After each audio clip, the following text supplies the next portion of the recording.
Who has two thumbs and needs a coal shovel? This guy.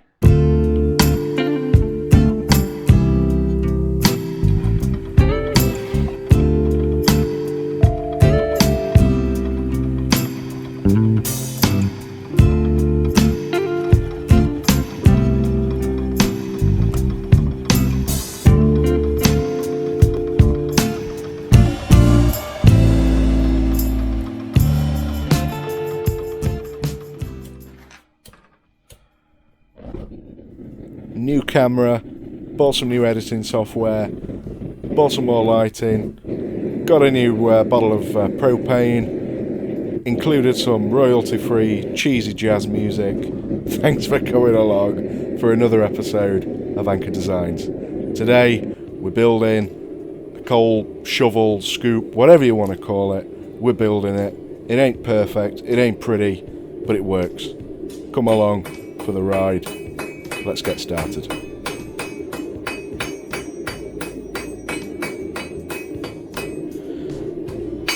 Got the anvil set up on its stand, still not bolted it down, still got the ridiculous chain on the side of it, still can't really use tongs very well, but I'm hitting the bit of metal. And it's hot. The forge is nice and hot now. I ironed out some issues from the last time, and she's working well. She's working well. Need to definitely get a post leg vise, but I am using my newly restored, quite expensive record number 25. It's doing a sterling job, but I need to sort that. I need to get a flatter face on the anvil. I don't know whether I can machine it off and weld on another wear plate. I don't know at this point, but it's all things for the future. It's all things going to be changing. It's all things going to be improving. So thanks for the people who have subscribed so far. Follow me on Instagram for those behind the scenes and upcoming updates on all videos.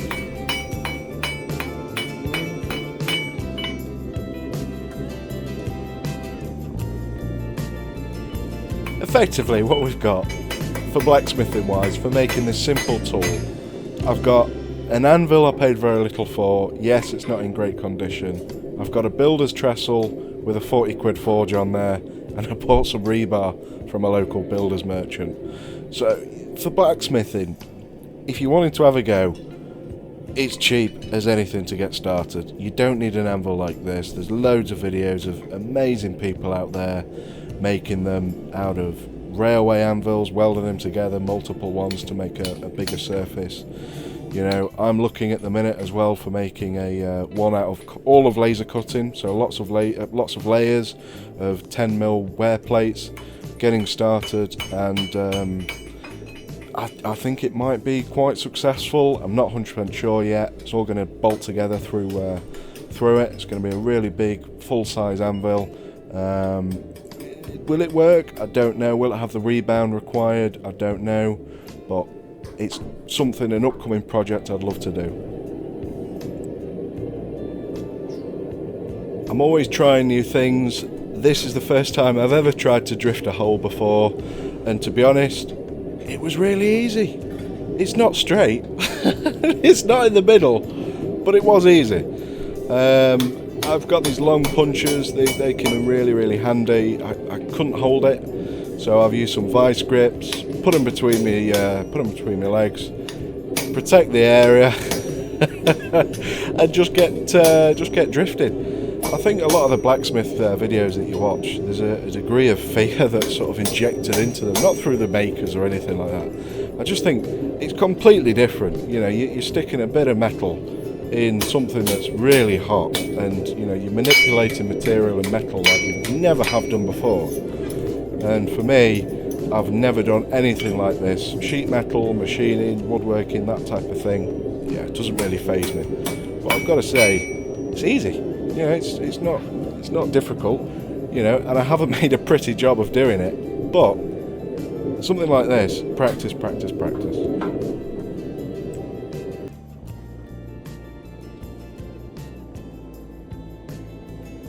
Just needed to break off the slug here, use some old pair of crescent pliers, just taking off the top, dead easy. Next off, this came with the actual anvil itself. It's like a I don't know, a cut-off tool. I ain't got a clue what the proper name is. Here, if you're here for blacksmithing expertise, I ain't your guy. But I've got a cut-off tool that goes into the square hole in the top, and from what I gather, you put that in to trim and lengthen the parts. I haven't got fancy. I've got metal chop saws, and I use a hacksaw a lot of this project. I haven't got fancy cut-off tools. I've got a metal chop saw, but I don't like using it because it's loud and it makes crap going everywhere. I haven't got a 72-inch belt grinder. I'm thinking about making one, thinking about doing a full video series on it, getting all the parts laser cut. But a lot of guys have done that, you know, and to be honest, you see a lot of them and you think, how can I improve that? And a lot of times I can't. If I'm doing something, I like to either do it because I want to enjoy it, and I want to do it for me, or you know, I want to challenge myself, see if I can make something better, see if I can make something that fits me and might fit you guys. You know, who knows, it might work. But these belt grinder videos that people are doing now, you know, they're all on 3-phase motors with VFDs. They're all laser cut parts. They're all got an amount of machining in them and a lot of assembly drawing in them. I'm not doing this to make money. It doesn't interest me at all. I'm doing this for the fun of it at the minute, and you know, I enjoy what I'm doing and spending my time in my shed.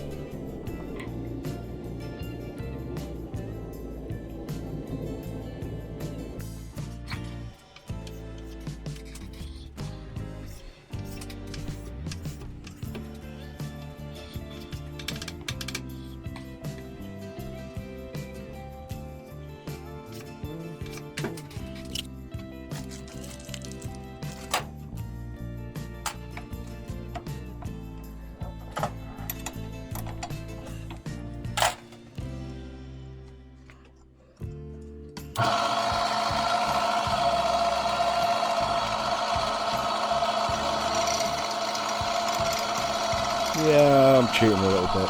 So what? I'm opening out the holes. I bought these steel rivets that I've got, and I'm going to try riveting together. Again, something else that's new for me. Going to try riveting these components together, nice and strong.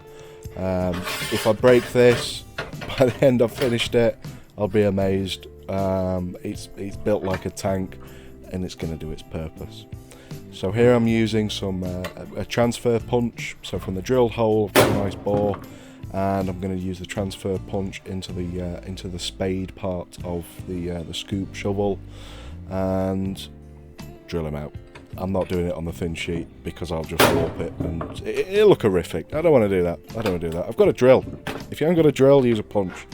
And if you're blacksmithing, you more than likely have got a drill.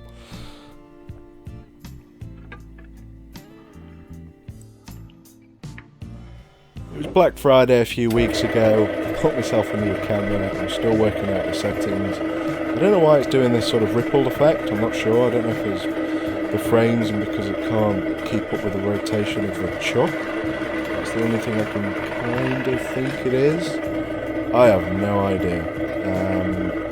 I know the audio is quite loud on this because I'm using some new mounts for my camera. I don't know, I can't really think of it. I'm not shooting in HD, it's 1030, 60 frames a second, but as soon as that's not moving, it's got to be that. It's got to be the frame rate. Who knows?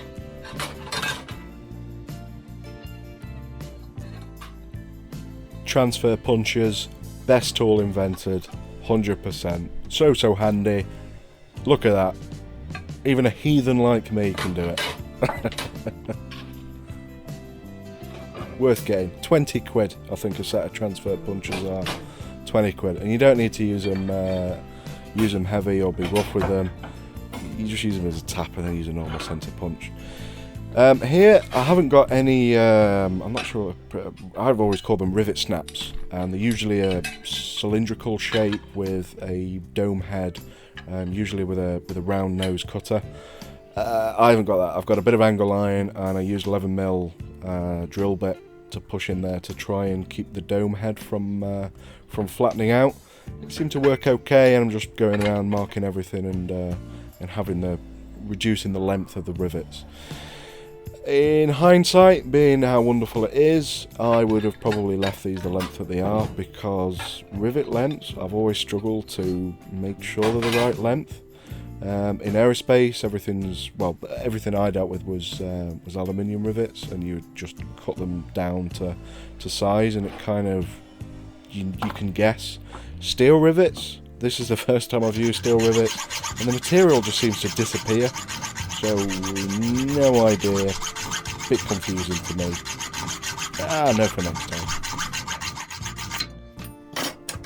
Any new hobby I try and get into, and recommendations I can kind of give: struggle to get through with the bare minimum to start off with, and then you'll have a rough idea the first sort of couple of times of doing the hobby, whatever it is, you'll know what the essentials are. What I did here is I needed something to put these small rivets in the forge without melting my face or my hands. So I had a cheap, nasty, knackered, unsquare, untrue, lots of dimpled holes drilled into it, and I chucked that in the forge, and it worked pretty well. I've bought some cheap hammers. Blacksmith hammers at the minute are crazy, so I've reshafted this one. I've got another one on the desk, a double round head hammer, and they all need work. Blacksmithing is not, it's only just become sexy and trendy, so everything's demanding a high price here in England. I don't know what it's like in other parts of the world, but this stuff is really expensive, and it's not rare. Like, there's a lot of this stuff out there, but everybody wants high prices for everything. So I don't know what the best thing is, but try not to set fire to the workbench when you've got hot rivets floating around and knocking everywhere. I have got steel toe caps on, so I am wearing some degree of health and safety. I haven't got gloves on because I don't wear gloves unless I really have to, or I'm welding something that's pretty nasty. Yeah, maybe you should, but safety boots in the workshop, definitely agree with that. Look after your feet. Blah blah blah blah. This worked okay. It's not perfect because I haven't got all the right tools. And looking back, should I have made the shovel before I put the handle on? What comes first? Do you put the handle on first? Do you put the shovel on? You know, do you work on the handle, complete that, finish it off, or do you make the shovel first and work around it? I don't really know. It worked out okay for me. It ain't pretty, but it does work.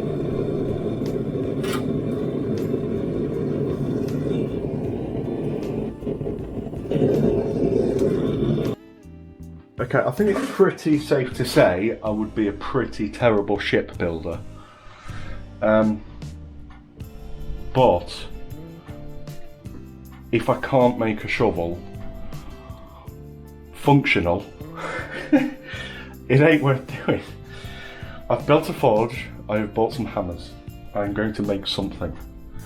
It's what I've got to do, and I'm going to make something. I need to get better at riveting. And have proper rivet snaps. I've got an air riveter, but I don't think the neighbours would like that. Oh well, let's put more fire into it and hit it more.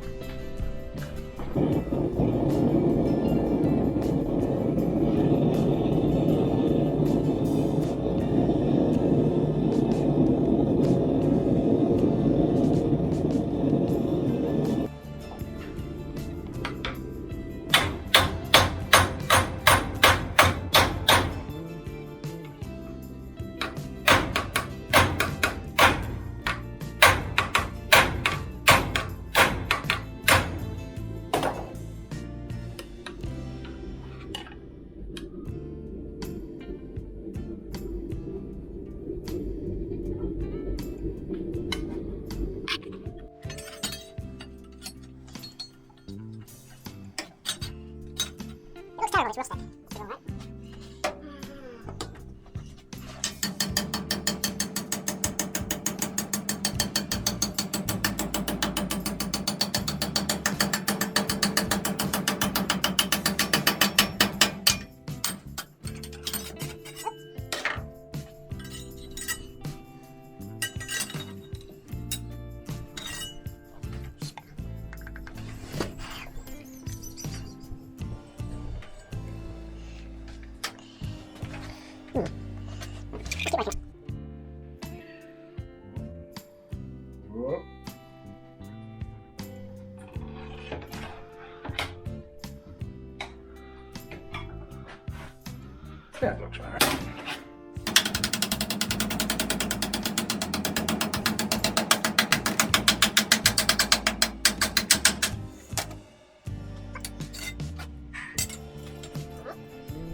A few inches later.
What an anchor.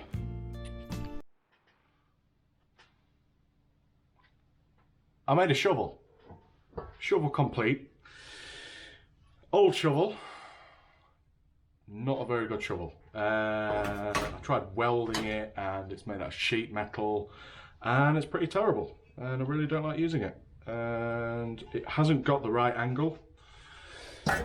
Now I've got this that I can scoop up and it's not going to break. And if anyone breaks in to where I live, pretty good. what could I have done better? I should have put the rivets the other way. I think I need to look into using rebar, because I think rebar isn't very good for forging. It seems very tough and it's not easy to keep its heat in. I'm not a metallurgist, is that a word? But it doesn't seem to keep its heat. But I do love rebar because it's got that sort of grip, and that's why I made my tongs out of it, and that worked out really well. I would have probably tried to make this look a little bit prettier.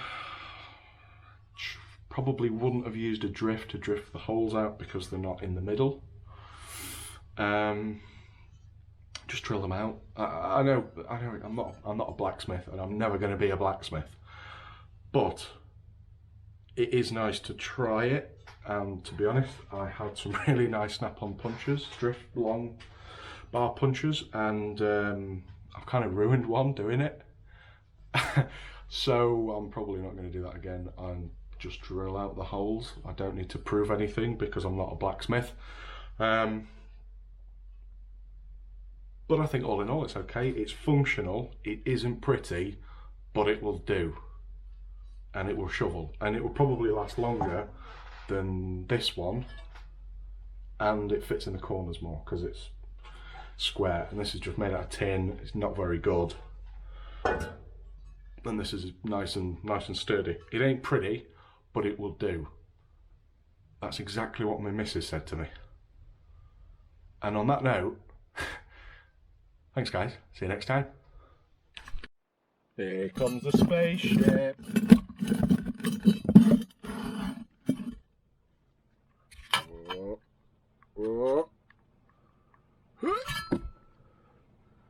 Nailed it.